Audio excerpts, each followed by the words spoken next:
Hello everybody, I'm Suman Matthews and today I will be discussing the topic of permutations.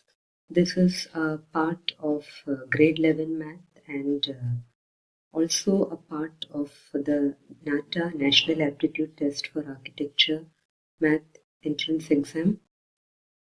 For more videos on grade 11 math, you can access my page www.mathmadeeasy.co/lessons. This video is designed for grade 11 math students and please do visit my page for more videos. And this presentation explains the fundamental principle of counting, the concept of permutations, the permutation formula, and calculating permutations for objects grouped together. We have the fundamental principle of counting, which states that if an event A can occur in m ways, another event can occur in n ways, then both together can occur in m into n ways. A permutation is an arrangement which can be made by taking some or all objects together. And number of permutations of n objects taken r at a time is denoted by npr, and npr is n factorial by n minus r factorial. It is also denoted by PNR, and n factorial is n into n minus 1 into n minus 2 up to 1. Coming to problems. How many 3-digit numbers can be formed using the digits 1 to 9 if no digit is repeated and digits are repeated? If no digit is repeated, the first digit can be filled in 9 ways, the second digit in 8 ways, the third digit in 7 ways. So your answer is 9 into 8 into 7, which is 504 ways. If the digits are repeated, the first digit can be filled in 9 ways, the second digit in 9 ways, and the third digit also in 9 ways. So your answer is 9 cubed, which is 729. There are 8 true or false questions in a question paper. How many sequences of answers are possible?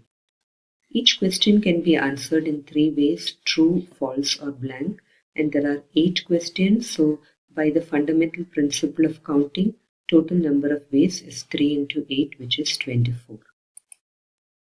Coming to arrangements, question 3. In how many ways can 8 books be arranged on a shelf if any arrangement is possible? 3 particular books must always stand together, or 2 particular books occupy the end. If any arrangement is possible, the 8 books can be arranged in 8 factorial, that is 40,320 ways.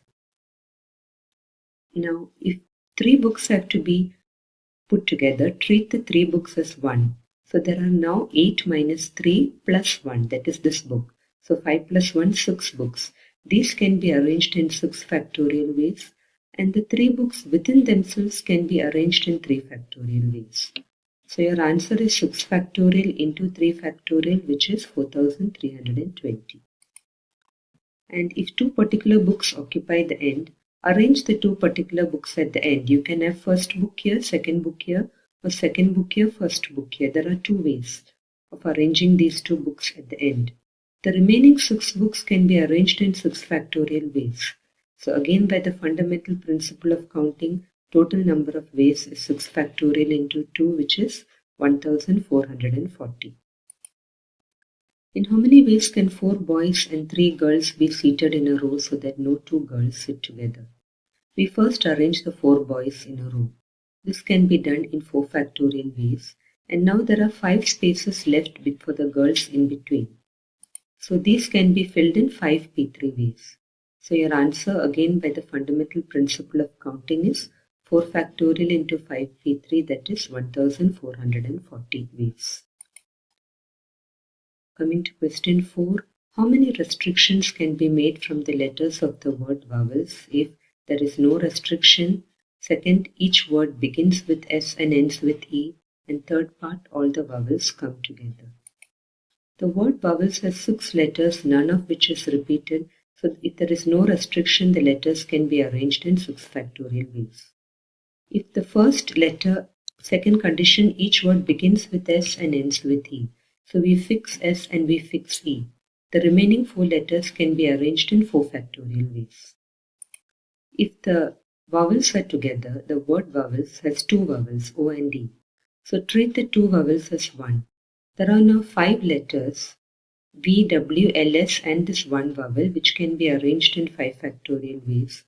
And the 2 vowels O and E can be arranged in 2 ways. So again, by the fundamental principle of counting, total number of ways is 5 factorial into 2, which is 240. I hope that you are able to grasp some concept of a permutation, that is, by a permutation we mean an arrangement, how to evaluate permutations, and how to evaluate permutations of grouped objects or letters with or without restriction. For more videos, subscribe to my channel or visit my page, and please do share my videos with others.